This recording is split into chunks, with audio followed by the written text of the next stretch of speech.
ನಮಸ್ಕಾರ ಸ್ನೇಹಿತರೆ, ಮೋದಿ ಅವರೀಗ 3ನೇ ಬಾರಿಗೆ ಪ್ರಧಾನಮಂತ್ರಿಯಾಗಿ ಕಾರ್ಯನಿರ್ವಹಿಸ್ತಾ ಇದ್ದಾರೆ. ಈ ಹಿಂದೆ 2 ಬಾರಿ ಕೂಡ ಅವರು ಪ್ರಧಾನಿಯಾದಾಗ ಬಹುಮತ ಇತ್ತು. ಆದ್ರೆ 3ನೇ ಬಾರಿ ಅವರಿಗೆ ಬಹುಮತ ಇಲ್ಲ. ಈಗ ಅವರು ಟಿಡಿಪಿ ಮತ್ತೆ ಜೆಡಿಯುನ ಸಪೋರ್ಟ್ ಅಲ್ಲಿ ಗವರ್ಮೆಂಟ್ ಅನ್ನು ನಡೆಸ್ತಾ ಇದ್ರು. ಈ ಹಿಂದೆ ಅವರು ಕೆಲವೊಂದು ತಗೊಳ್ತಾ ಇದ್ದಂತ ನಿರ್ಧಾರಗಳನ್ನ ನೀವು ನೋಡಿದ್ರೆ ತುಂಬಾ ಈಸಿಯಾಗಿ ತಗೊಳ್ತಾ ಇದ್ರು. ಅದಕ್ಕೆ ಕಾರಣ ಏನು ಅಂತ ಹೇಳಿದ್ರೆ ಅವ್ರಿಗೆ ಬಹುಮತ ಇತ್ತು. ಆದ್ರಿಂದಾಗಿ ಅವ್ರಿಗೆ ಯಾವುದೇ ರೀತಿಯಾದಂತಹ ಸಮಸ್ಯೆ ಇರಲಿಲ್ಲ. ಆದ್ರೆ ಈ ಬಾರಿ ಏನಾಗಿದೆ, ಅವರಿಗೆ 3ನೇ ಬಾರಿ ಬಹುಮತ ಇಲ್ಲದೆ ಇರೋದ್ರಿಂದ ಬಹಳಷ್ಟು ಜನ ಮಾತಾಡ್ತಾ ಇದ್ರು ಮೋದಿ ಅವರಿಗೆ ಈ ಬಾರಿ ಯಾವುದೇ ರೀತಿಯಾದಂತಹ ನಿರ್ಧಾರ ತಗೊಳ್ಳಿಕ್ಕೆ ಕಷ್ಟ ಆಗ್ತದೆ. ಅದರಲ್ಲೂ ಮುಖ್ಯವಾಗಿ ಕೆಲವೊಂದು ವಿವಾದಾಸ್ಪದವಾದಂತಹ ಕಾನೂನನ್ನು ತರಬೇಕಾದಂತಹ ಅವಶ್ಯಕತೆ ಇತ್ತು. ಆದ್ರೆ ಈ ಕಾನೂನನ್ನ ಇವರಿಗೆ ಜಾರಿಗೆ ತರಲಿ ಖಂಡಿತವಾಗಿ ಸಾಧ್ಯ ಇಲ್ಲ. ಅದಕ್ಕೆ ಮುಖ್ಯ ಕಾರಣ ಏನು ಅಂತ ಹೇಳಿದ್ರೆ ಚಂದ್ರಬಾಬು ನಾಯ್ಡು ಮತ್ತೆ ನಿತೀಶ್ ಕುಮಾರ್ ಇವರಿಬ್ರು ಕೂಡ ಇದನ್ನ ವಿರೋಧಿಸ್ತಾರೆ. ಆದ್ರಿಂದಾಗಿ ಇವ್ರ ಕೈಲಿ ಏನು ಮಾಡ್ಲಿಕ್ಕೆ ಆಗಲ್ಲ ಅಂತ ಹೇಳ್ತಾ ಇದ್ರು.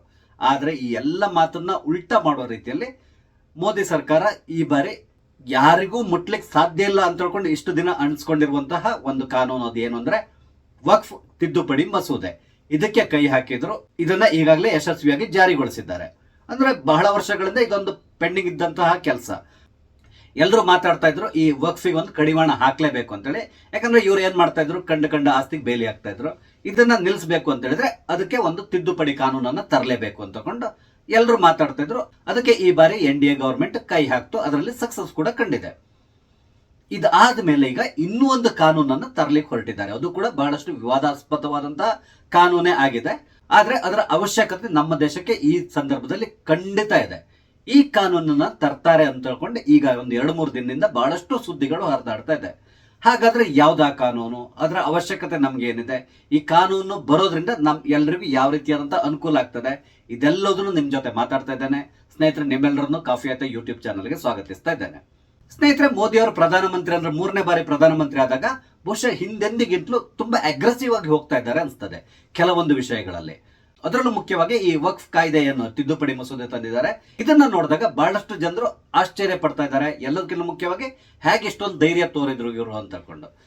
ಮೋಸ್ಟ್ಲಿ ನನಗನ್ಸ್ತಾ ಇರೋದು ಏನಂದ್ರೆ ಮೋದಿ ಅವರು ಒಂದು ನಿರ್ಧಾರ ಮಾಡಿಬಿಟ್ಟಿದ್ದಾರೆ. ಏನ್ ಬೇಕಾದ್ರೂ ಆಗ್ಲಿ, ಸರ್ಕಾರ ಬಿದ್ದು ಹೋಗೋದಾದ್ರೂ ಸರಿ, ನಾವು ಏನನ್ನ ನಿರ್ಧಾರ ತಗೊಂಡಿದ್ದೀವೋ ಅದನ್ನ ಜಾರಿಗೆ ತಂದೇ ತರ್ತೇವೆ ಅಂತ ಹೊರಟಿದ್ದಾರೆ ಅನ್ಸ್ತಾ ಇದೆ. ಯಾಕಂದ್ರೆ ಅವರ ಪ್ರಣಾಳಿಕೆಗಳಲ್ಲಿ ಬಹಳ ವರ್ಷಗಳಿಂದ ಒಂದು ಮಾತನ್ನ ಹೇಳ್ಕೊಂಡು ಬರ್ತಾ ಇದ್ರು. ಕೆಲವು ವಿಷಯಗಳನ್ನ ಅದನ್ನ ಈಗ ಅವ್ರು ಜಾರಿ ಮಾಡ್ಲಿಕ್ಕೆ ಹೊರಟಿದ್ದಾರೆ. ಅದ್ರಲ್ಲಿ ಮುಖ್ಯವಾಗಿ ಒಂದು ವಕ್ಫ್, ಈಗ 2ನೇದಕ್ಕೆ ಕೈ ಹಾಕ್ತಾ ಇರೋದವರು UCC ಅಥವಾ ಯೂನಿಫಾರ್ಮ್ ಸಿವಿಲ್ ಕೋಡ್, ಸಮಾನ ನಾಗರಿಕ ಸಂಹಿತೆ. ಇದಕ್ಕೀಗ ಇವ್ರು ಕೈ ಹಾಕ್ಲಿಕ್ಕೆ ಹೊರಟಿದ್ದಾರೆ. ಬಂದಂತ ಸುದ್ದಿಗಳ ಪ್ರಕಾರ ಈಗಾಗಲೇ ಈ ಕಾನೂನಿಗೆ ಸಂಬಂಧಪಟ್ಟಂತಹ ಪ್ರಕ್ರಿಯೆಗಳು ಪ್ರಾರಂಭ ಆಗಿದೆ. ಅಂದ್ರೆ ಕರಡು ಪ್ರತಿಯನ್ನ ರೆಡಿ ಮಾಡೋದು ಇದೆಲ್ಲದು ನಡೀತಾ ಇದೆ ಅಂತ ಹೇಳ್ತಾ ಇದ್ದಾರೆ. ಬಹುಶಃ ಮುಂದಿನ ಅಧಿವೇಶನದಲ್ಲಿ ಇದನ್ನ ಪಾರ್ಲಿಮೆಂಟ್ ನಲ್ಲಿ ಮಂಡನೆ ಮಾಡುವಂತ ಸಾಧ್ಯತೆಗಳು ಕೂಡ ಇದೆ. ಕೊನೆಗೆ ನೋಡಬೇಕು ಮುಂದೆ ಏನೆಲ್ಲ ನಡೀತದೆ ಅಂತ ಅದಕ್ಕೆ ಬಹಳಷ್ಟು ಜನ ವಿರೋಧಿಸ್ತಾರೆ. ಎಲ್ಲದೂ ಎಕ್ಸ್ಪೆಕ್ಟೆಡ್. ಈಗ ವಕ್ಫ್ ಕಾನೂನು ಬಂದಾಗ ಹೇಗೆಲ್ಲ ವಿರೋಧಿಸ್ತಾ ಇದ್ದಾರೆ, ಪ್ರತಿಭಟನೆ ಮಾಡ್ತಾ ಇದ್ದಾರೆ, ಗಲಭೆ ಮಾಡ್ತಾ ಇದ್ದಾರೆ. ಅದೇ ರೀತಿಯಲ್ಲಿ ಕೋರ್ಟಿಗೆ ಕೂಡ ಹೋಗಿದ್ದಾರೆ. ಇದೆಲ್ಲದೂ ಎಕ್ಸ್ಪೆಕ್ಟೆಡ್. ಆಗೋದಾಗ್ಲಿ, ಗಲಭೆ ಎಲ್ಲ ಹೇಗೆ ಇವ್ರು ಎಲ್ಲದಕ್ಕೂ ಗಲಭೆ ಮಾಡೇ ಮಾಡ್ತಾರೆ. ಅಂದ್ರೆ ಕೆಲವು ಪಾರ್ಟಿಗಳು ಅದನ್ನ ವಿರೋಧಿಸ್ಕೊಂಡೇ ಬರೋದೇ ಅವ್ರ ಕೆಲಸ ಆಗಿದೆ. ಆದ್ರಿಂದಾಗಿ ಅವ್ರು ಮಾಡ್ತಾರೆ. ಏನ್ ಬೇಕಾದ್ರೂ ಆಗ್ಲಿ, ಗಲಾಟೆ ತಾನೇ ಮಾಡ್ಲಿ, ನೋಡೋಣ ನಮ್ಗೆ ಹೇಗೆ ಕಂಟ್ರೋಲ್ ಮಾಡ್ಬೇಕು ಅಂತ ಗೊತ್ತಿದೆ. ನಾವು ಮುಂದಿನ ದಿನಗಳಲ್ಲಿ ಅದನ್ನ ಕಂಟ್ರೋಲ್ ಮಾಡ್ತೇವೆ ಅನ್ನೋ ಒಂದು ನಿಟ್ಟಿನಲ್ಲಿ ಈಗ ಹೆಜ್ಜೆ ಇಟ್ಟಾಗಿದೆ. ಇದ್ರ ಹಿಂದೆ ಕೂಡ ಒಂದು ಕ್ಯಾಲ್ಕುಲೇಷನ್ ಇದೆ. ಅದೇನು ಅಂತ ಹೇಳಿದ್ರೆ, ಈ ಕಾನೂನುಗಳು ಬರೋದ್ರಿಂದ ಹಿಂದೂಗಳಿಗೂ ಕೂಡ ಬಹಳಷ್ಟು ಸಂತೋಷ ಆಗ್ತದೆ. ಯಾಕಂದ್ರೆ ಬಿಜೆಪಿಗೆ ಮತ ಹಾಕೋರು ಯಾರು? ಹಿಂದೂಗಳೇ. ಮುಸಲ್ಮಾನರು ಸಾಮಾನ್ಯವಾಗಿ ಕಾಂಗ್ರೆಸ್ ವೋಟ್ ಹಾಕ್ತಾರೆ. ಅಂದ್ರೆ ಕಾಂಗ್ರೆಸ್ ವೋಟ್ ಬ್ಯಾಂಕ್ ಆಗಿ ಈಗಾಗಲೇ ಪರಿವರ್ತನೆ ಆಗಿದೆ. ಇದು ಕೂಡ ಬಿಜೆಪಿಯವರು ಚೆನ್ನಾಗಿ ಗೊತ್ತಿದೆ. ಆದ್ರಿಂದಾಗಿ ಹಿಂದೂಗಳು ನಮ್ಮ ಜೊತೆಗೆ ಇರಬೇಕು ಅಂದ್ರೆ ಕೆಲವೊಂದು ಕಾನೂನುಗಳನ್ನ ತರಲೇಬೇಕು ಅಂತ ಡಿಸೈಡ್ ಮಾಡದ ರೀತಿಯಲ್ಲಿ ಕಾಣಿಸ್ತಾ ಇದೆ. ಹಾಗಾಗಿ ಈಗ ಈ UCCಗೆ ಕೈ ಹಾಕಿದ್ದಾರೆ. ಹಾಗಾದ್ರೆ ಈ UCCಯ ಅವಶ್ಯಕತೆ ನಮ್ಮ ದೇಶಕ್ಕಿದೆಯಾ? ಖಂಡಿತವಾಗಿದೆ. ಯಾಕಂದ್ರೆ ಇದರಿಂದಾಗಿ ಎಲ್ಲ ನಾಗರಿಕರು ಸಮಾನರು ಅಂತ ಇದರಲ್ಲಿ ಕನ್ಸಿಡರ್ ಆಗ್ತದೆ. ಯಾಕಂದ್ರೆ ಕೆಲವು ಧರ್ಮಗಳಲ್ಲಿ ಬೇರೆ ಬೇರೆ ರೀತಿಯಾದಂತಹ ಭೇದ ಭಾವ ಇದೆ. ಹಿಂದೂಗಳಲ್ಲೂ ಮೊದಲಿದ್ದಿತ್ತು. ಆದ್ರೆ ಸಂವಿಧಾನ ಬಂದ ನಂತರ ನಮಗೊಂದು ಆಕ್ಟ್ ಅನ್ನ ತಂದ್ರು, ಹಿಂದೂ ಮ್ಯಾರೇಜ್ ಆಕ್ಟ್ ಇರ್ಬೋದು ಅಥವಾ ಬೇರೆ ಬೇರೆ ಆಕ್ಟ್ ಗಳನ್ನ ತಂದ್ರು. ಅದರ ಪ್ರಕಾರ ಹಿಂದೂಗಳೆಲ್ಲರೂ ಈಗ ಈ ಕಾನೂನಲ್ಲಿ ಏನಿದೆಯೋ ಅದನ್ನ ಫಾಲೋ ಮಾಡ್ಕೊಂಡು ಹೋಗ್ತಾ ಇದ್ದಾರೆ. ಮದುವೆ ಇರ್ಬೋದು ಅಥವಾ ಡೈವರ್ಸ್ ಇರ್ಬೋದು, ಆಸ್ತಿ ಪಾಲು ಇರ್ಬೋದು, ಹೀಗೆ ಹಲವಾರು ವಿಷಯಗಳಲ್ಲಿ ನಾವು ಅದನ್ನ ಫಾಲೋ ಮಾಡ್ಕೊಂಡು ಹೋಗ್ತಾ ಇದ್ದೇವೆ. ಕೇವಲ ಹಿಂದೂಗಳು ಅಂತ ಹೇಳ್ಕೊಂಡಲ್ಲ, ಸಿಖ್ ಇರ್ಬೋದು, ಬುದ್ಧರು ಇರ್ಬೋದು, ಜೈನರು ಇರ್ಬೋದು, ಇವರೆಲ್ಲರೂ ಕೂಡ ಅದನ್ನ ಫಾಲೋ ಮಾಡ್ತಾ ಇದ್ದಾರೆ. ಆದ್ರೆ ಮುಸ್ಲಿಂ ವಿಷಯಕ್ಕೆ ಬಂದ್ರೆ ಅವರು ಅರ್ಧಂಬರ್ಧ ಫಾಲೋ ಮಾಡ್ತಾರೆ.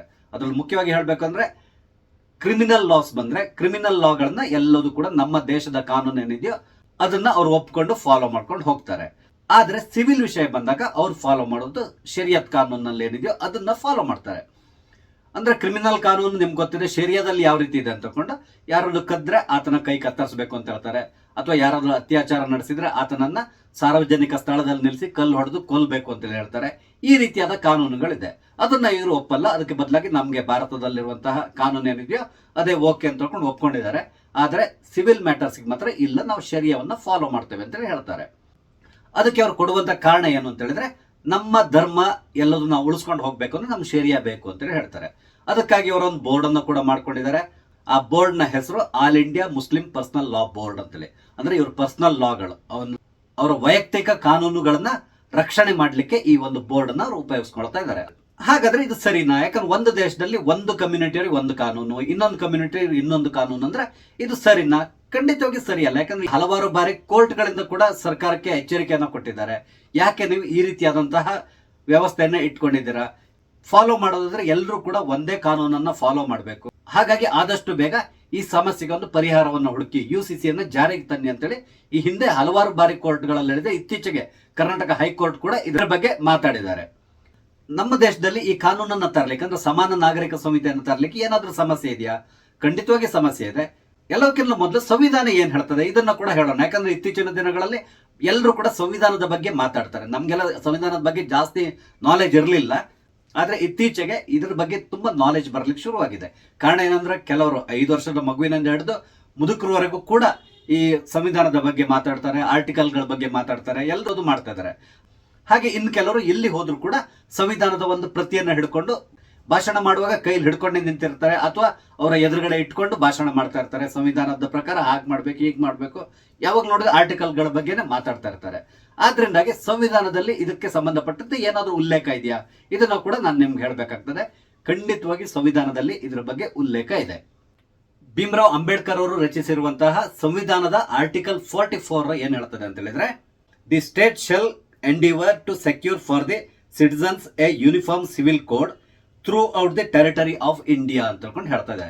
ಅಂದ್ರೆ ಸರ್ಕಾರ ಇದಕ್ಕೊಂದು ಪ್ರಯತ್ನ ಪಡಬೇಕು, ಇಡೀ ದೇಶದ ನಾಗರಿಕರನ್ನ ಸಮಾನವಾಗಿ ನಾವು ನೋಡುವಂತಹ ಒಂದು ಕಾನೂನನ್ನು ತರಲಿಕ್ಕೆ ಸರ್ಕಾರ ತಕ್ಷಣ ಪ್ರಯತ್ನ ಪಡಬೇಕು ಅಂತ ತಗೊಂಡು ಹೇಳಿದ್ದಾರೆ ಇದರಲ್ಲಿ.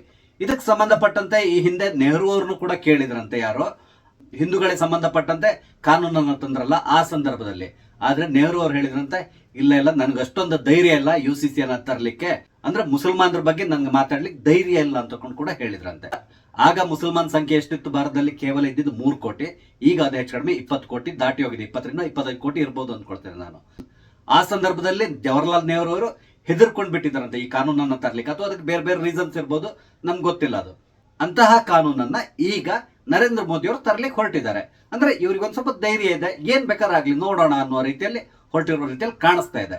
ಹಾಗಾದ್ರೆ ಈ ಕಾನೂನು ಬರೋದ್ರಿಂದ ಏನೆಲ್ಲ ಲಾಭ ಇದೆ, ಹಾಗೆ ಇದನ್ನ ಬೇರೆಯವರು ಯಾಕೆ ವಿರೋಧಿಸ್ತಾರೆ, ಇದ್ರ ಬಗ್ಗೆ ಕೂಡ ಮಾತಾಡೋಣ. ನಿಮ್ಗೆ ಒಂದು ವಿಷಯವನ್ನ ತಿಳಿಸ್ಲಿಕ್ಕೆ ಪ್ರಯತ್ನಿಸ್ತೇನೆ.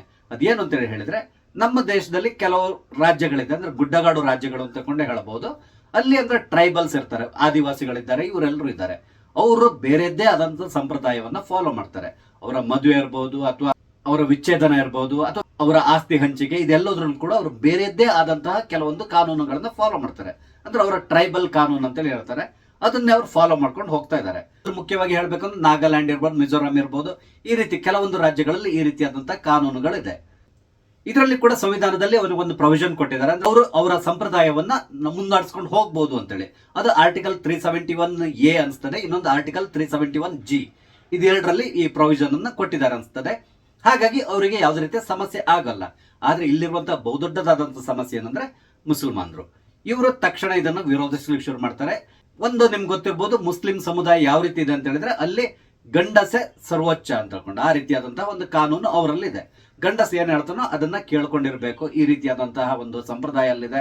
ಇತ್ತೀಚೆಗೆ ಸ್ವಲ್ಪ ಬದಲಾವಣೆಗಳಾಗಿದೆ. ಅಂದ್ರೆ ಎಜುಕೇಶನ್ ಇರುವವರು ಬಹಳಷ್ಟು ಬದಲಾವಣೆಯನ್ನ ಮಾಡ್ಕೊಂಡು ಹೋಗಿದ್ದಾರೆ.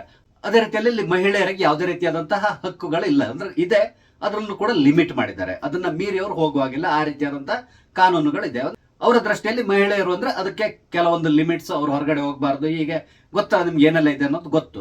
ಅದು ಅವ್ರು ಫಾಲೋ ಮಾಡ್ಕೊಂಡು ಬರ್ತಾ ಇರುವಂತಹದ್ದು. ಆದ್ರೆ ಕಾಲಕ್ಕೆ ಸರಿಯಾಗಿ ಕೆಲವೊಂದು ಬದಲಾವಣೆಗಳು ಆಗ್ಬೇಕಾಗ್ತದೆ. ಅದರಲ್ಲೂ ಮುಖ್ಯವಾಗಿ ವಿದ್ಯಾಭ್ಯಾಸ ಸಿಗಬೇಕು. ವಿದ್ಯಾಭ್ಯಾಸ ಸಿಗೋದ್ರಿಂದ ಬಹಳಷ್ಟು ಬದಲಾವಣೆಗಳು ಆಗ್ತದೆ. ಈಗ ಏನಾಗ್ತದೆ ಅಂದ್ರೆ, ಮುಸಲ್ಮಾನರಲ್ಲಿ ಇರುವಂತಹ ಸಮಸ್ಯೆ ಏನು, ಅದರಲ್ಲಿ ಮುಖ್ಯವಾಗಿ ಹೇಳ್ಬೇಕಂದ್ರೆ, ಒಂದು ಮದುವೆ ಅಲ್ಲಿ ಕಾಂಟ್ರಾಕ್ಟ್ ಅಂದ್ಕೊಂಡು ಹೇಳ್ತಾರೆ. ಅದಾದ್ಮೇಲೆ ಇನ್ನೊಂದು ವಿಚ್ಛೇದನ ಮೊದಲು ತ್ರಿವಳಿ ತಲಾಕ್ ಇತ್ತು, ಈಗ ತ್ರಿವಳಿ ತಲಾಕಿಗೆ ಕಾನೂನನ್ನು ತಂದಿದ್ದಾರೆ. ಈಗ ಮುಸಲ್ಮಾನರಲ್ಲಿ ತ್ರಿವಳಿ ತಲಾಕ್ ನಾಟ್ ಅಲೌಡ್ ಅಂತ ಕೊಂಡಿದೆ. ಅಂದ್ರೆ ಎಲ್ಲಿಯಾದ್ರೂ ಆ ತರ ತ್ರಿವಳಿ ತಲಾಕ್ ಕೊಟ್ರೆ ಆ ಮಹಿಳೆ, ಅಂದ್ರೆ ಯಾರು ವಿಚ್ಛೇದನಕ್ಕೆ ಒಳಗಾಗಿರ್ತಾರೋ ಆ ಮಹಿಳೆ ಕೋರ್ಟ್ ಮೆಟ್ಟಿಲನ್ನು ಹತ್ತಬಹುದು ಅಂತ ಕೊಂಡಿದೆ. ಭಾರತದ ಕಾನೂನಿನ ಪ್ರಕಾರ ಆಕೆ ಅದನ್ನ ಪ್ರಶ್ನೆ ಮಾಡಬಹುದು ಅಂತ ಕೊಂಡು ಈಗ ಇದೆ. ಅದಾದ್ಮೇಲೆ ಇನ್ನೊಂದಿರೋದು ದತ್ತು ಪ್ರಕ್ರಿಯೆ, ಅದು ಕೂಡ ಅವರಲ್ಲಿ ನಿಷಿದ್ಧ. ಆಸ್ತಿ ಹಂಚಿಕೆ ವಿಷಯಕ್ಕೆ ಬಂದ್ರೆ ಸಾಮಾನ್ಯವಾಗಿ ಹಿಂದೂಗಳಲ್ಲಿ ಏನಿರ್ತದೆ ಅಂತ ಹೇಳಿದ್ರೆ ಎಲ್ರಿಗೂ ಸಮಾನವಾದಂತಹ ಹಕ್ಕಿರ್ತದೆ. ಅಂದ್ರೆ ಗಂಡು ಮಕ್ಕಳಾಗ್ಲಿ ಹೆಣ್ಣು ಮಕ್ಕಳಾಗ್ಲಿ ಎಲ್ರಿಗೂ ಈಕ್ವಲ್ ಅಂತ ಕೊಂಡಿದೆ. ಆದ್ರೆ ಮುಸ್ಲಿಂ ಅಲ್ಲಿ ಯಾವ ರೀತಿ ಇದೆ ಅಂತ ಹೇಳಿದ್ರೆ, ಈಗ ತಂದೆಯಿಂದ ಇವರಿಗೆ ಆಸ್ತಿ ಯಾವ ರೀತಿ ಸಿಗ್ತದೆ ಅಂತೇಳಿ ಹೇಳೋದಾದ್ರೆ, ತಂದೆಗೆ ಒಂದು ಗಂಡು ಮತ್ತು ಒಂದು ಹೆಣ್ಣು ಮಗು ಇದೆ ಅಂತೇಳಿ ಇಟ್ಕೊಳ್ಳಿ. ಆಗ ಯಾವ ರೀತಿ ಪಾಲಾಗುತ್ತೆ ಅಂತ ಹೇಳಿದ್ರೆ ಆಸ್ತಿ 2/3 ಭಾಗದಷ್ಟು ಗಂಡು ಮಗುವಿಗೆ ಹೋಗ್ತದೆ, 1/3 ಭಾಗದಷ್ಟು ಈ ಹೆಣ್ಣು ಮಗುವಿಗೆ ಸಿಗ್ತದೆ. ಅಂದ್ರೆ ಈ ಗಂಡು ಮಗುವಿಗೆ ಸಿಗ್ತದಲ್ಲ, ಅದರ ಅರ್ಧ ಪಾಲು ಮಾತ್ರ ಈಕೆಗೆ ಸಿಗ್ತದೆ. ಅದೇ ರೀತಿಯಲ್ಲಿ ಅವ್ರ ಮಕ್ಕಳು ಜಾಸ್ತಿ ಇದ್ರೆ ಅದು ಡಿವೈಡ್ ಆಗ್ತಾ ಹೋಗ್ತದೆ. ಇದು ಆಕೆಯ ತಂದೆಯ ಕಡೆಯಿಂದ ಬರುವಂತಹ ಆಸ್ತಿಯ ವಿಷಯ. ಹಾಗೇನೆ ಗಂಡನ ಕಡೆಯಿಂದ ಬರುವಂತಹ ಆಸ್ತಿ ಬಗ್ಗೆ ಮಾತಾಡೋದಾದ್ರೆ, ಒಂದ್ ವೇಳೆ ಆಕೆಯ ಗಂಡ ಮೊದಲೇ ತೀರ್ಕೊಂಡ್ರು, ಇವರಿಗೆ ಮಕ್ಕಳಿಲ್ಲ ಅಂತ ಹೇಳಿದ್ರೆ, ಆಗ ಈಕೆಗೆ ಸಿಗುವಂತ ಆಸ್ತಿ 1/4 ಅಂಶ, ಅಂದ್ರೆ 1/4 ಭಾಗದಷ್ಟು ಆಸ್ತಿ ಮಾತ್ರ ಈಕೆಗೆ ಸಿಗ್ತದೆ. ಒಂದ್ ವೇಳೆ ಗಂಡ ಸತ್ತಾಗ ಇವ್ರಿಗೆ ಮಕ್ಕಳಿದ್ರೆ ಈಕೆಗೆ ಸಿಗುವಂತ ಆಸ್ತಿ 8/1 ಭಾಗ, ಅಂದ್ರೆ 8 ಪಾಲ್ ಮಾಡಿದ್ರೆ ಅದ್ರಲ್ಲಿ 1 ಭಾಗ ಮಾತ್ರ ಈಕೆಗೆ ಸಿಗ್ತದೆ. ಇದು ಗಂಡನ ಕಡೆಯಿಂದ ಈಕೆಗೆ ಬರುವಂತ ಆಸ್ತಿಯ ಪಾಲು. ಹಾಗೇನೆ ಈಕೆಗೆ ಮಗ ಇದ್ದು ಮಗ ತೀರ್ಕೊಂಡ್ಬಿಟ್ಟ ಅಂತ ಇಟ್ಕೊಳ್ಳಿ, ಆಗ ಆತನ ಆಸ್ತಿ ಎಲ್ಲಿ ಯಾರಿಗೆ ಸಿಗುತ್ತೆ ಅಂದ್ರೆ ಅದರಲ್ಲಿ ಏನಾದ್ರೂ ಅಮ್ಮನಿಗೆ ಹಕ್ಕಿದೆಯಾ? ಇದ್ರ ಬಗ್ಗೆ ಮಾತಾಡೋದಾದ್ರೆ ಇಲ್ಲಿ ಯಾವ ರೀತಿ ಇದೆ ಅಂತ ಹೇಳಿದ್ರೆ, ಮಗನ ಪ್ರಾಪರ್ಟಿಯಲ್ಲಿ 1/3 ಅಂಶದಷ್ಟು ಮಾತ್ರ ಅಮ್ಮನಿಗೆ ಸಿಗ್ತದೆ. ಅಲ್ಲಿ ಕೂಡ ಅಷ್ಟೇ, ಮಗನಿಗೆ ಮಕ್ಕಳಿಲ್ಲದಿದ್ರೆ ಮಾತ್ರ ಇಷ್ಟು ಸಿಗ್ತದೆ, ಇಲ್ಲದಿದ್ರೆ ಮಕ್ಕಳಿದ್ರೆ ಎಷ್ಟು ಸಿಗ್ತದೆ ಅಂತ ಹೇಳಿದ್ರೆ 1/6 ಅಂಶದಷ್ಟು ಮಾತ್ರ ಈಕೆಗೆ ಸಿಗ್ತದೆ, ಅಂದ್ರೆ ಅಮ್ಮನಿಗೆ ಸಿಗ್ತದೆ. ಇದು ಸಾಮಾನ್ಯವಾಗಿ ನಮ್ಮ ದೇಶದಲ್ಲಿ ಫಾಲೋ ಮಾಡ್ತಾ ಇರುವಂತಹ ಒಂದು ಶರಿಯಾ ರೂಲ್. ಮುಖ್ಯವಾಗಿ ಹೇಳ್ಬೇಕಂದ್ರೆ ಇದು ಸುನ್ನಿ ಮತ್ತು ಶಿಯಾ ಎರಡರಲ್ಲೂ ಆಲ್ಮೋಸ್ಟ್ ಸೇಮ್ ಇದೆ ಅಂತ ಕೂಡ ಹೇಳ್ತಾ ಇದ್ದಾರೆ. ಆದ್ರೆ ಅದರಲ್ಲಿ ಕೂಡ ಈಗ ಬಹಳಷ್ಟು ಬದಲಾವಣೆಗಳು ಆಗಿರಬಹುದು. ಅದೇ ನಿಮ್ಗೆ ಆವಾಗಲೇ ಹೇಳದ ಹಾಗೆ ಎಜುಕೇಶನ್ ಮೇಲೆ ಡಿಪೆಂಡ್ ಆಗಿರ್ತದೆ. ಮುಸಲ್ಮಾನರಲ್ಲೂ ಕೂಡ ಅಷ್ಟೇ ತಮ್ಮ ಮಕ್ಕಳನ್ನ ಈಕ್ವಲ್ ಆಗಿ ನೋಡುವಂತಹ ಅಭ್ಯಾಸಗಳನ್ನ ಇತ್ತೀಚಿನ ದಿನಗಳಲ್ಲಿ ಮಾಡ್ಕೊಂಡಿದ್ದಾರೆ. ಅದನ್ನು ನಾವು ಎಲ್ಲ ಕಡೆಗಳಲ್ಲಿ ನೋಡ್ತಾ ಇದ್ದೇವೆ. ಆದ್ರೂ ಕೂಡ ಇದು ಪ್ಲೇಸ್ ಟು ಪ್ಲೇಸ್ ಬದಲಾಗ್ತದೆ. ಅದೇ ರೀತಿಯಲ್ಲಿ ಅವರ ವಿದ್ಯಾಭ್ಯಾಸದ ಮಟ್ಟದ ಮೇಲೆ ಇದೆಲ್ಲದೂ ಕೂಡ ಡಿಪೆಂಡ್ ಆಗಿರುತ್ತದೆ. ಈಗ ಒಂದ್ ವೇಳೆ ಯೂನಿಫಾರ್ಮ್ ಸಿವಿಲ್ ಕೋಡ್ ಏನಾದ್ರೂ ಜಾರಿಗೆ ಬಂದ್ರೆ ಖಂಡಿತವಾಗಿ ಇದರಲ್ಲಿ ಬದಲಾವಣೆಗಳಾಗ್ತದೆ. ಅಂದ್ರೆ ಹಿಂದೂಗಳಿಗೆ ಯಾವ ರೀತಿ ಇದೆಯೋ ಅದೇ ರೀತಿಯಲ್ಲಿ ಮುಸಲ್ಮಾನರಿಗೂ ಕೂಡ ಸಮಾನವಾದ ಹಕ್ಕು ಕೂಡ ಸಿಗ್ತದೆ. ಅಂದ್ರೆ ಮುಸಲ್ಮಾನ್ ಮಹಿಳೆಯರಿಗೆ ನಾನು ಹೇಳ್ತಾ ಇರೋದು. ಅದೇ ರೀತಿಯಲ್ಲಿ ಇಲ್ಲಿ ದತ್ತು ತಗೊಳ್ಳೋದು ಕೂಡ ಒಂದ್ ರೀತಿ ಪ್ರೊಹಿಬಿಟೆಡ್. ಅಂದ್ರೆ ಈಗ ಅದಕ್ಕೊಂದು ಪ್ರೊವಿಷನ್ ಕೂಡ ಕೊಟ್ಟಿದ್ದಾರೆ. ಆದ್ರೂ ಕೂಡ ಇವ್ರು ದತ್ತು ತಗೊಂಡ್ರು ಕೂಡ ಅದು ಅಗೇನ್ಸ್ಟ್ ಶರಿಯಾ ಅಂತ ಹೇಳ್ಕೊಂಡು ಕೂಡ ಕನ್ಸಿಡರ್ ಮಾಡ್ತಾರೆ. ಅಂದ್ರೆ ಮುಸಲ್ಮಾನ್ ಸಮಾಜ ಸಾಮಾನ್ಯವಾಗಿ ದತ್ತು ತಗೊಳ್ಳೋದನ್ನ ಒಪ್ಪೋದಿಲ್ಲ. ದಯವಿಟ್ಟು ಕ್ಷಮಿಸಿ, ನಾನು ಹೇಳ್ತಾ ಇರೋದ್ರಲ್ಲಿ ಏನಾದ್ರೂ ತಪ್ಪುಗಳಿದ್ರೆ, ಯಾಕಂದ್ರೆ ಇದು ಬಹಳಷ್ಟು ಸಂಕೀರ್ಣವಾದಂತಹ ವಿಷಯ. ಶರಿಯಾ ಬಗ್ಗೆ ನಂಗೆ ಜಾಸ್ತಿ ಗೊತ್ತಿಲ್ಲ. ನಾನು ಕೂಡ ಅಲ್ಲಿ ತಿಳ್ಕೊಂಡು ರಿಸರ್ಚ್ ಮಾಡ್ಕೊಂಡು ಹೇಳ್ತಾ ಇದ್ದೇನೆ. ಅದರಲ್ಲಿ ಕೂಡ ಮಿಸ್ಟೇಕ್ಗಳಿರ್ಬೋದು. ಒಂದ್ ವೇಳೆ ಯಾರಾದ್ರೂ ಮುಸಲ್ಮಾನರು ಇದನ್ನ ನೋಡ್ಕೊಂಡು ನನ್ನ ಬಗ್ಗೆ ಬೇಸರ ಪಟ್ಕೋಬೇಡಿ. ಜಸ್ಟ್ ಇರುವಂತ ವಿಷಯನ ನಾನು ತಿಳಿಸ್ಲಿಕ್ಕೆ ಪ್ರಯತ್ನ ಪಡ್ತಾ ಇದ್ದೇನೆ ಅಷ್ಟೇ. ನಾನು ನಿಮ್ಮನ್ನು ವಿರೋಧಿಸ್ತಾನೂ ಇಲ್ಲ, ಏನೂ ಇಲ್ಲ. ಈ ಕಾನೂನು ಬಗ್ಗೆ ಮಾತ್ರ ಮಾತಾಡ್ತಾ ಇದ್ದೇನೆ. ಹಾಗೇನೆ ಕ್ರಿಶ್ಚಿಯನ್ಸ್ ಮತ್ತೆ ಪಾರ್ಸಿಗಳು ಕೂಡ ಬೇರೆದಾದ ಕೆಲವೊಂದು ಲಾಗಳನ್ನ ಅವ್ರು ಫಾಲೋ ಮಾಡ್ತಾರೆ. ಅದರಲ್ಲಿ ಅಂತದ್ದೇನು ಸಮಸ್ಯೆ ಇಲ್ಲ. ಅವರು ತಕ್ಷಣ ಇದು ಎಲ್ಲದಕ್ಕೂ ಒಪ್ಕೊಳ್ಳುವಂತ ಸಾಧ್ಯತೆಗಳು ಕೂಡ ಇರ್ತದೆ. ಆದ್ರೆ ಇಲ್ಲಿ ಸಮಸ್ಯೆ ಇರೋದು ಮುಸಲ್ಮಾನರು. ಅವ್ರು ಸಾಮಾನ್ಯವಾಗಿ ಯಾವುದನ್ನು ಒಪ್ಕೊಳ್ಳಲ್ಲ. ಯಾಕಂದ್ರೆ ಯಾವಾಗಲೂ ಅವರಷ್ಟೇ ಕುರಾನ್ ಮತ್ತೆ ಅವರ ಶರಿಯಾ ಕಾನೂನು ಏನಿದೆ ಅದನ್ನೇ ಶ್ರೇಷ್ಠ ಅಂತೇಳಿ ಹೇಳ್ತಾರೆ. ಹಾಗಾಗಿ ಅದರ ಪ್ರಕಾರನೇ ನಾವು ನಡೀತೇವೆ ಅಂತ ಹೇಳ್ತಾರೆ. ಆದ್ರೆ ಕೆಲವು ಬಾರಿ ಏನಾಗ್ತದೆ ಅಂದ್ರೆ ಆಯಾ ದೇಶಗಳಲ್ಲಿರುವಂತಹ ಕಾನೂನುಗಳಿಗೆ ತಲೆಬಾಗ್ಬೇಕಾಗಿ ಬರ್ತದೆ. ಯಾಕಂದ್ರೆ ಕಾನೂನೇ. ಆ ದೇಶ ಸರಿಯಾಗಿ ನಡಿಬೇಕು ಅಂದ್ರೆ ಒಂದು ಈಕ್ವಲ್ ಆದಂತ ಕಾನೂನು ಇರಬೇಕಾಗ್ತದೆ. ಈ UCCಯನ್ನ ಮೊದಲಿಂದ ಕೂಡ ಅವ್ರು ವಿರೋಧಿಸ್ಕೊಂಡು ಬಂದಿದ್ದಾರೆ. ಈಗ ಕೂಡ ಖಂಡಿತವಾಗಿ ವಿರೋಧಿಸ್ತಾರೆ. ಇದರಿಂದಾಗಿ ಮಹಿಳೆಯರಿಗೆ ತುಂಬಾ ಒಳ್ಳೇದಾಗ್ತದೆ. ಆದ್ರೆ ಪುರುಷ ಪ್ರಧಾನವಾದಂತಹ ಮುಸ್ಲಿಂ ಸಮುದಾಯ ಇದನ್ನ ಖಂಡಿತವಾಗಿ ಒಪ್ಪಲ್ಲ. ಹಾಗಾಗಿ ಅವರು ಡೆಫಿನೆಟ್ ಆಗಿ ಬೀದಿಗಿಳಿತಾರೆ. ಪುನಃ ಪ್ರತಿಭಟನೆ, ಗಲಭೆ ಎಲ್ಲದೂ ಕೂಡ ಖಂಡಿತವಾಗಿ ನಡೀತದೆ. ಅದೇ ರೀತಿಯಲ್ಲಿ ಕೋರ್ಟಿಗೆ ಕೂಡ ಬಹಳಷ್ಟು ಜನ ಹೋಗ್ತಾರೆ. ನಂತರ ಮುಖ್ಯವಾಗಿ ಕಾಂಗ್ರೆಸ್ ಪಕ್ಷ ಇರಬಹುದು ಅಥವಾ ಈ OIC ಪಕ್ಷ, ಇವರೆಲ್ಲರೂ ಕೂಡ ಅಷ್ಟೇ ಸಮಾನತೆ ಅಂತೇಳಿ ಮಾತಾಡ್ತಾರೆ. ಆದ್ರೆ ಮುಸಲ್ಮಾನರ ವಿಷಯಕ್ಕೆ ಬಂದಾಗ ಅಲ್ಲಿ ಸಮಾನತೆ ಬಗ್ಗೆ ಇವರು ಅಪೋಸ್ ಮಾಡ್ಲಿಕ್ಕೆ ಶುರು ಮಾಡ್ತಾರೆ. ಆದ್ರಿಂದಾಗಿ ಇವರೆಲ್ಲರೂ ಕೂಡ ಕೋರ್ಟಿಗೆ ಹೋಗ್ತಾರೆ. ಇದು ಎಕ್ಸ್ಪೆಕ್ಟೆಡ್, ಖಂಡಿತವಾಗಿ ಆಗೇ ಆಗ್ತದೆ. ನಂತರ ಈ ಕಾನೂನು ನಮ್ಗೆ ಯಾವ ಅವಶ್ಯಕತೆ ಇದೆ ಅಂತ ಹೇಳಿದ್ರೆ, ದೇಶದ ಅಭಿವೃದ್ಧಿಗೆ ಇದು ಬೇಕೇ ಬೇಕು. ಅದೇ ರೀತಿಯಲ್ಲಿ ಮುಸಲ್ಮಾನರಲ್ಲಿ ಇನ್ನೊಂದು ಸಮಸ್ಯೆ ಇರೋದೇನು ಅಂತ ಹೇಳಿದ್ರೆ, ಅವರು ಮದುವೆ ವಿಷಯದಲ್ಲಿ. ಮದುವೆ ಅಂದ್ರೆ ಈಗ ಒಬ್ರು 4 ಮದುವೆನ ಆಗ್ಬಹುದು ಅಂತಕೊಂಡು ಧರ್ಮದಲ್ಲಿದೆ. ಹಾಗಾಗಿ ಇವರು 4 ಮದುವೆ ಮಾಡ್ಕೊಂತಾರೆ. ನಂತರ ಮಕ್ಕಳ ವಿಷಯದಲ್ಲೂ ಕೂಡ ಅಷ್ಟೇ ಯಾವುದೇ ರೀತಿಯಲ್ಲಿ ಕಂಟ್ರೋಲ್ ಇಲ್ಲ. ಆದ್ರೆ ಮಕ್ಕಳ ವಿದ್ಯಾಭ್ಯಾಸ ಅಥವಾ ಅವ್ರಿಗೆ ಆಹಾರ ಹೇಗೆ ಮಾಡೋದು, ಅವ್ರನ್ನ ಹೇಗೆ ಬೆಳೆಸೋದು, ಇದನ್ನೆಲ್ಲ ನೋಡಿದಾಗ ಕಮ್ಮಿ ಮಕ್ಕಳಿದ್ದಷ್ಟು ತುಂಬಾ ಒಳ್ಳೇದು. ಇದು ಕೂಡ ಅಷ್ಟೇ, ಇದಕ್ಕೂ ಕೂಡ ಒಂದು ಕಂಟ್ರೋಲ್ ಬರ್ತದೆ ಇದರಿಂದಾಗಿ. ಇದಲ್ಲದೇ ಇನ್ನೊಂದು ಬಹುದೊಡ್ಡದಾದಂತಹ ಪಿಡುಗಿರೋದು ಏನಂದ್ರೆ ಬಾಲ್ಯ ವಿವಾಹ. ನಿಮ್ಗೆ ಗೊತ್ತಿದೆ, ಹಿಂದೂ ಧರ್ಮದಲ್ಲಿ ಬಾಲ್ಯ ವಿವಾಹ ನಿಷಿದ್ಧ. ಯಾವುದೇ ಹುಡುಗಿ ಆಗ್ಲಿ ಆಕೆಗೆ 18 ಇಯರ್ಸ್ ಆಗಬೇಕು, ಆಮೇಲೆ ಆಕೆಗೆ ಮದುವೆ ಆಗ್ತದೆ. ಆದ್ರೆ ಮುಸಲ್ಮಾನರಲ್ಲ ಆತರ ಅಲ್ಲ, ಆಕೆ ಒಮ್ಮೆ ಋತುಮತಿ ಆದ್ಮೇಲೆ ಆಕೆಗೆ ಮದುವೆ ಮಾಡ್ಬೋದು ಅಂತ ಕೂಡ ಇದೆ. ಹಾಗೇನೆ ಇದನ್ನ ಕೂಡ ಬಹಳಷ್ಟು ಜನ ಮಿಸ್ಯೂಸ್ ಮಾಡಿಕೊಂಡು ಚಿಕ್ಕ ಚಿಕ್ಕ ಮಕ್ಕಳನ್ನ ಮದುವೆ ಮಾಡ್ಕೊಂಡಿರುವಂತಹ ಉದಾಹರಣೆಗಳು ಬಹಳಷ್ಟು ಇದೆ. ಈ ಪಿಡುಗು ಕೂಡ ನಿವಾರಣೆ ಆಗ್ಬೇಕು ಅಂದ್ರೆ UCC ಬರಬೇಕಾಗ್ತದೆ. ಇಲ್ಲಿ ಪುನಃ ಬರುವಂತ ಸಮಸ್ಯೆ ಏನಂದ್ರೆ, ನಮ್ಮ ಧರ್ಮದಲ್ಲಿ ಹೀಗೆ ಹೇಳಿದೆ, ಆದ್ರಿಂದಾಗಿ ನಾವು ಇದನ್ನ ವಿರೋಧಿಸ್ತೇವೆ ಅಂತೇಳಿ ಹೇಳ್ತಾರೆ. ಅಂದ್ರೆ ಅವರ ಧರ್ಮದ ಪ್ರಕಾರ ಬಾಲ್ಯ ವಿವಾಹ ನಿಷಿದ್ಧ ಅಲ್ಲ, ಇದು ನಡೀಬಹುದು ಅಂತ ಕೊಂಡು ಅವ್ರು ಹೇಳ್ತಾರೆ. ಇಲ್ಲಿ ಹಿಂದೂಗಳ ವಿಷಯದಲ್ಲೂ ಕೂಡ ಬಾಲ್ಯ ವಿವಾಹ ಮೊದಲಿದ್ದಿತ್ತು. ಈಗ ನನ್ನ ಅಜ್ಜಿ ಇದ್ರು, ಅವರೆಲ್ಲರೂ ಅಷ್ಟೇ 8 ವರ್ಷ 10 ವರ್ಷ ಇರುವಾಗಲೇ ಮದುವೆ ಆಗಿದೆ ನಮ್ಗೆ ಅಂತ ತಿಳ್ಕೊಂಡು ಹೇಳಿದ್ದನ್ನ ನಾನು ಕೇಳಿಸ್ಕೊಂಡಿದ್ದೇನೆ. ಅಂದ್ರೆ ಆ ಸಂದರ್ಭದಲ್ಲಿತ್ತು, ಆದ್ರೆ ಈಗ ಸಂಪೂರ್ಣವಾಗಿ ಬದಲಾಗಿದೆ. ಈಗ ಆ ರೀತಿಯಾದಂತಹ ವ್ಯವಸ್ಥೆ ಹಿಂದೂ ಧರ್ಮದಲ್ಲಿ ಇಲ್ಲ. ಆದ್ರೂ ಕೂಡ ಅಲ್ಲಲ್ಲಿ ಆಗ್ತದೆ, ಕದ್ದು ಮುಚ್ಚಿ ನಡೀತದೆ. ಇದನ್ನೆಲ್ಲದನ್ನು ನೀವು ನೋಡಿದ್ದೀರಾ. ಮುಸಲ್ಮಾನ್ ಸಮುದಾಯದಲ್ಲಿ ಇದು ಓಪನ್ ಆಗಿ ನಡೀತದೆ, ಯಾಕಂದ್ರೆ ಅವ್ರ ಧರ್ಮದಲ್ಲಿ ಆ ರೀತಿ ಇದೆ. ನಮ್ಮ ಈ ಹಿಂದಿನ ಸರ್ಕಾರಗಳು ಕೂಡ ಅಷ್ಟೇ ಇದಕ್ಕೆ ಬ್ರೇಕ್ ಹಾಕುವಂತ ಪ್ರಯತ್ನ ಮಾಡಬಹುದಿತ್ತು, ಆದ್ರೆ ಅದಕ್ಕೆ ಅವರು ಧೈರ್ಯ ಮಾಡಲಿಲ್ಲ. ಈಗ ನರೇಂದ್ರ ಮೋದಿ ಅವರು ಏನೋ ಒಂದು ಧೈರ್ಯ ಮಾಡ್ತಾ ಇದ್ದಾರೆ.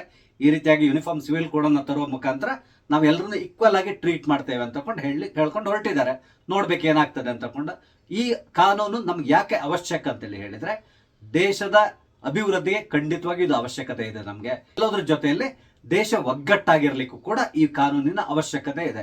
ಹಿಂದೂಗಳು ಏನ್ ಥಿಂಕ್ ಮಾಡ್ತಾರೆ, ಮುಸ್ಲಿಮರಿಗೆ ಅದಿದೆ ಪ್ರೊವಿಷನ್ ಇದೆ, ಇದು ಪ್ರೊವಿಷನ್ ಇದೆ, ಅವ್ರು ಏನ್ ಬೇಕಾದ್ರೂ ಮಾಡಬಹುದು, ಅವರ ಕೆಲವು ವಿಷಯಗಳಲ್ಲಿ ಅವ್ರು ಶರಿಯವನ್ನ ಫಾಲೋ ಮಾಡ್ತಾರೆ. ಈ ರೀತಿಯಾಗಿ ಬಹಳಷ್ಟು ಡಿಫ್ರೆನ್ಸ್ಗಳು ಮೊದಲಿಂದನೂ ಇದೆ, ಇವಾಗ್ಲೂ ಕೂಡ ಇದೆ. ಈ ಎಲ್ಲ ಡಿಫ್ರೆನ್ಸಸ್ ಹೋಗ್ಬೇಕು ಅಂತ ಹೇಳಿದ್ರೆ ಎಲ್ರಿಗೂ ಒಂದೇ ಕಾನೂನು ಇರಬೇಕು, ಎಲ್ಲರೂ ಒಂದೇ ಕಾನೂನಿನ ಚೌಕಟ್ಟಿನಲ್ಲಿ ಕೆಲಸ ಮಾಡಬೇಕು. ಕೇವಲ ಕೆಲವು ವಿಷಯಗಳಿಗೆ ನಮ್ಗೆ ಸಂವಿಧಾನದ ಬಗ್ಗೆ ಪಾಠ ಮಾಡೋದನ್ನ ಬಿಟ್ಟು ಇವರೆಲ್ಲರೂ ಕೂಡ ಈ ಕಾನೂನನ್ನು ಒಪ್ಕೊಂಡು, ಯೂನಿಫಾರ್ಮ್ ಸಿವಿಲ್ ಕೋಡ್ ಅನ್ನು ಒಪ್ಕೊಂಡು ಇಡೀ ದೇಶ ಒಂದು ಕಾನೂನನ್ನು ಫಾಲೋ ಮಾಡಿದ್ರೆ ಖಂಡಿತವಾಗಿ ದೇಶ ಉದ್ಧಾರ ಆಗ್ತದೆ. ಬಹಳಷ್ಟು ಸಮಸ್ಯೆಗಳಿಗೆ ಇಲ್ಲಿ ಪರಿಹಾರ ಕೂಡ ಸಿಗ್ತದೆ. ಎಲ್ಲದಕ್ಕಿಂತ ಮುಖ್ಯವಾಗಿ ಈ ಜನಸಂಖ್ಯಾ ಸ್ಫೋಟ ಅಂತ ಹೇಳಿದೆಯಲ್ಲ, ಇದಕ್ಕೆ ಕೂಡ ಒಂದು ಬ್ರೇಕ್ ಬೀಳ್ತದೆ. ಯಾಕಂದ್ರೆ ಕೆಲವು ಸಮುದಾಯದಲ್ಲಿ ಏನಾಗಿದೆ ಅಂದ್ರೆ, ಮಹಿಳೆ ಅಂತ ಹೇಳಿದ್ರೆ ಆಕೆ ಮಕ್ಕಳನ್ನ ಹೆರುವಂತಹ ಒಂದು ಯಂತ್ರ ಆಗ್ಬಿಟ್ಟಿದೆ. ಈ ಕಾನೂನು ಬರೋದ್ರಿಂದ ಇನ್ನೊಂದು ಉಪಯೋಗ ಏನು ಅಂತ ಹೇಳಿದ್ರೆ, ಈ ಜೆಂಡರ್ ಇಕ್ವಾಲಿಟಿ ಇರ್ತದೆ. ಜೆಂಡರ್ ಇಕ್ವಾಲಿಟಿ ಅಂತ ಹೇಳಿದ್ರೆ ಈಗ ಮಹಿಳೆಯರು ಇರ್ಬೋದು ಅಥವಾ ಪುರುಷರು ಇರ್ಬೋದು, ಎಲ್ಲರೂ ಈಕ್ವಲ್ ಆಗಿರ್ತಾರೆ. ಆದ್ರಿಂದ ಏನಾಗ್ತದೆ ಅಂದ್ರೆ, ಸಾಮಾನ್ಯವಾಗಿ ಮುಸ್ಲಿಂ ಮಹಿಳೆಯರಲ್ಲಿ ಇರುವಂತಹ ಸಮಸ್ಯೆ ಏನಂದ್ರೆ, ಅವರ ವಿದ್ಯಾಭ್ಯಾಸ ಏನಾಗ್ತದೆ ಎಲ್ಲ ಒಂದು ಲೆವೆಲ್ ನಲ್ಲಿ ಕಟ್ ಆಗ್ಬಿಡ್ತದೆ. ಯಾಕಂದ್ರೆ ತಕ್ಷಣವಾಗಿ ಅವ್ರಿಗೆ ಮದುವೆ ಮಾಡಿಸ್ಬಿಡ್ತಾರಲ್ಲ, ಆದ್ರಿಂದಾಗಿ ಏನಾಗ್ತದೆ ವಿದ್ಯಾಭ್ಯಾಸದ ಸಮಸ್ಯೆ ಅಲ್ಲಿದೆ. ಒಂದ್ ವೇಳೆ ಈ ಕಾನೂನು ಜಾರಿಗೆ ಬಂದಾಗ ಏನಾಗ್ತದೆ, ಈ ಒಂದು ಬಾಲ್ಯ ವಿವಾಹದ ಸಮಸ್ಯೆ ಏನಿದೆ ಆ ಸಮಸ್ಯೆ ಖಂಡಿತವಾಗಿ ಪರಿಹಾರ ಆಗ್ತದೆ. ಇದರಿಂದಾಗಿ ಮುಂದಿನ ದಿನಗಳಲ್ಲಿ ಮುಸ್ಲಿಂ ಸಮಾಜ, ಅದರಲ್ಲೂ ಮುಖ್ಯವಾಗಿ ಮಹಿಳೆಯರು ಅಭಿವೃದ್ಧಿ ಆಗ್ಲಿಕ್ಕೆ ಬಹಳಷ್ಟು ಅವಕಾಶ ಇದರಿಂದಾಗಿ ಸಿಗ್ತದೆ. ಯಾಕಂದ್ರೆ ಯಾರೇ ಆಗ್ಲಿ ವಿದ್ಯಾಭ್ಯಾಸ ಸಿಕ್ತ ಅಂತ ಹೇಳಿದ್ರೆ ಅವರು ಹೊರ ಪ್ರಪಂಚಕ್ಕೆ ತರ್ಕೊಳ್ತಾರೆ. ಅದೇ ರೀತಿಯಲ್ಲಿ ಅವ್ರಿಗೆ ಹೊರಗಡೆ ಏನ್ ನಡೀತಾ ಇದೆ ಅನ್ನೋದು ಗೊತ್ತಾಗ್ತದೆ. ಎಲ್ಲದಕ್ಕಿಂತ ಮುಖ್ಯವಾಗಿ ಆಕೆ ಏನೋ ಒಂದು ಸ್ವ ಉದ್ಯೋಗ ಮಾಡ್ಕೊಂಡಿರ್ಬೋದು ಅಥವಾ ಬೇರೆ ಬೇರೆ ಕಡೆಗಳಲ್ಲಿ ಕೆಲಸಕ್ಕೆ ಕೂಡ ಸೇರ್ಕೋಬಹುದು. ಅದರಿಂದಾಗಿ ಆಕೆ ಮತ್ತು ಅವರ ಮನೆಯ ಆರ್ಥಿಕ ಸ್ಥಿತಿ ಕೂಡ ಸುಧಾರಿಸ್ತಾ ಹೋಗ್ತದೆ. ಇದರಿಂದಾಗಿ ಲಾಭ ಆಗೋದು ಯಾರಿಗೆ? ಆ ಸಮುದಾಯಕ್ಕೂ ಲಾಭ ಆಗ್ತದೆ. ಅದೇ ರೀತಿಯಲ್ಲಿ ದೇಶಕ್ಕೆ ಕೂಡ ಬಹಳಷ್ಟು ಲಾಭ ಆಗ್ತದೆ. ಆದ್ರಿಂದಾಗಿ ದೇಶಕ್ಕೆ ಅತ್ಯಂತ ಅವಶ್ಯಕವಾದಂತಹ ಈ ಸಮಾನ ನಾಗರಿಕ ಸಂಹಿತೆ ಏನಿದೆ ಇದು ಜಾರಿಗೆ ಬರಲೇಬೇಕು. ಎಷ್ಟೇ ಕಷ್ಟ ಆಗ್ಲಿ ಬಹಳಷ್ಟು ವಿರೋಧವನ್ನ ಎದುರಿಸಲೇಬೇಕಾಗ್ತದೆ. ಆ ಎಲ್ಲ ವಿರೋಧವನ್ನ ಎದುರಿಸಿ ಆದ್ರೂ ಈ ಕಾನೂನನ್ನ ಜಾರಿಗೆ ತರಲಿಕ್ಕೆ ಸರ್ಕಾರ ಪ್ರಯತ್ನ ಪಡಬೇಕು. ಈಗ ಏನೋ ಸುದ್ದಿ ಬರ್ತಾ ಇದೆ, ಈ ಸುದ್ದಿ ಸತ್ಯ ಆಗ್ಲಿ ಅಂತಕೊಂಡು ನಾವು ದೇವರಲ್ಲಿ ಪ್ರಾರ್ಥನೆ ಮಾಡೋಣ. ಸ್ನೇಹಿತರೆ, ನಾನು ಹಂಚ್ಕೊಂಡಂತ ವಿಷಯ ನಿಮ್ಗೆ ಇಷ್ಟ ಆದ್ರೆ ಲೈಕ್ ಮಾಡಿ, ಶೇರ್ ಮಾಡಿ, ಹಾಗೆ ದಯವಿಟ್ಟು ನನ್ನ ಚಾನಲ್ ಸಬ್ಸ್ಕ್ರೈಬ್ ಮಾಡಿ. ನಮಸ್ತೆ, ಜೈ ಹಿಂದ್.